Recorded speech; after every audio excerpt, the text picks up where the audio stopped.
Thank you to all my channel members, including my fan appreciation level members and my contributor level members, for helping support the YouTube channel. Hello, and welcome to my channel.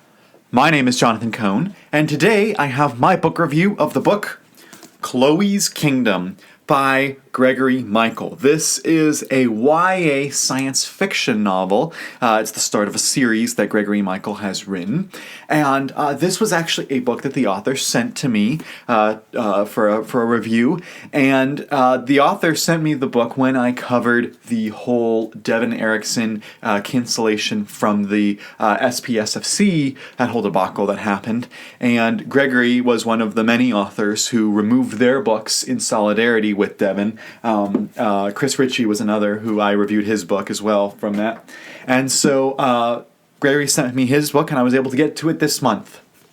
And I've mentioned that this is a YA science fiction book, but you should add a third category to that, which is heist. It is a YA science fiction heist, and it is a perfect blend of all three subgenres.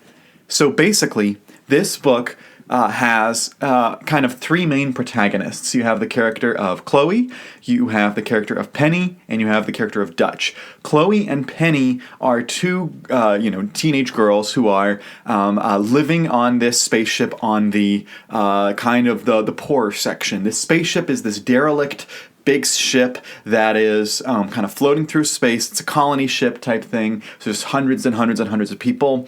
And there's like the rich section and the poor section and the worker section. And so these two girls live in the kind of poor section. And they kind of are hoping for a better life. Dutch is the son of wealthy politicians and stuff who lives in the wealthy section, but he's friends with Penny and Chloe from school and stuff.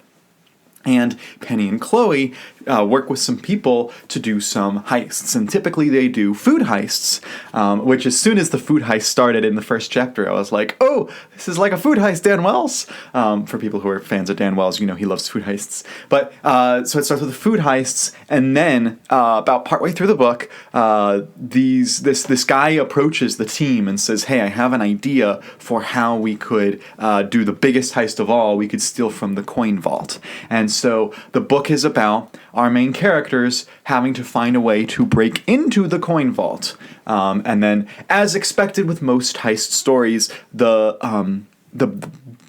things do not go as well as planned.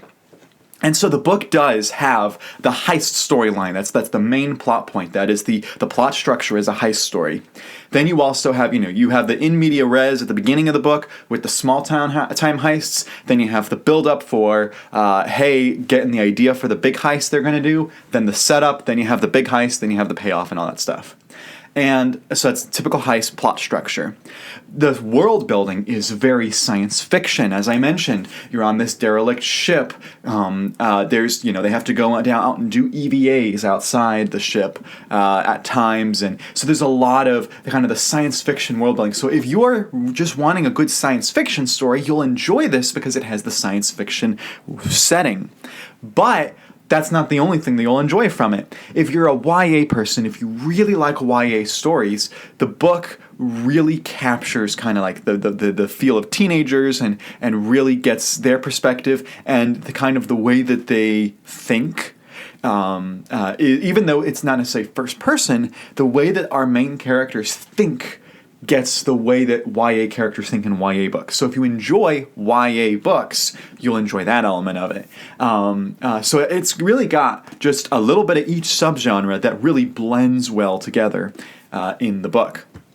I felt that the villain was, who was revealed, was poorly developed. That's the one criticism I have. And I talked with the author about this, and he was saying, yeah, the villain is more developed later on in the sequel, but I felt personally that our main villain, who's revealed to be the villain, should have had a lot more development in the book. So that's my one real criticism of the book.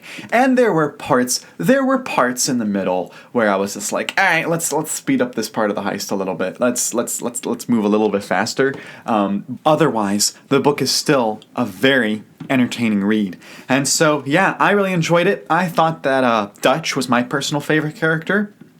because I was really fascinated by him living in kind of the rich section, but really empathizing with the poor kids, and him kind of having a crush on one of them was kind of interesting, and so I really enjoyed his character. Chloe and Penny were also delightful to read as well. So I thought that Gregory Michael did a very good job with this. I would give it personally an 8 out of 10 rating. I'd say, it's an enjoyable book. It's a very well done. I think it's really good. I do plan to get to the sequel eventually, which is called The Lost Colony. Which after finishing this book, I'm like, ooh, I think I know what that is.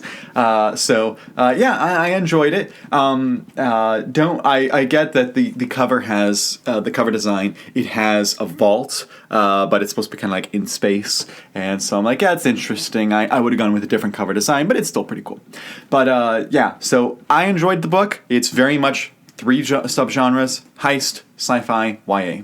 If you enjoy those, you're gonna have a blast with this. So if you've read Chloe's Kingdom, let me know your thoughts in the comments section down below. And until next time, I'm Jonathan, and thank you for watching.